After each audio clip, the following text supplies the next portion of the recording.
මම මේ ගමන හිමින් යන ගමනක්. හැබැයි දිනන් නැතුව නං පුතා නතර කරන්නේ නන්නේ. මට අත්හරිනක පුරුදුත් නෑ මම ආසත් නෑ. අනික බං මේ දඟලන දැඟලිල්ලට පරාද වෙන්න නං විදිහක් ඇත්තෙම නෑ. කවදා හරි දිනනොහම තමයි. බලගෙත් ඒ ගට් එක තියාගනින්.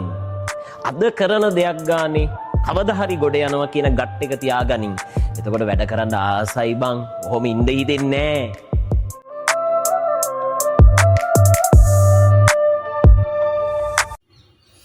බලන්න චාමර බේගස් අද තියෙන විදිය එදා තිබ්බ විදිය ඒ විදිහට තමයි කඩවත මගේ චාමර බේකරිය හැදුවේ.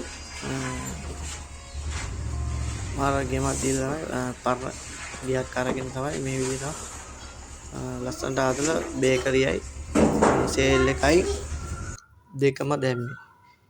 චාමර ට්‍රේවිල් සේල් එකයි චාමර බේකරියයි මේ විදිහට තමයි දැම්මේ. බලන්න කොහොඳයිද කියලා. කඩවත තියෙන්නේ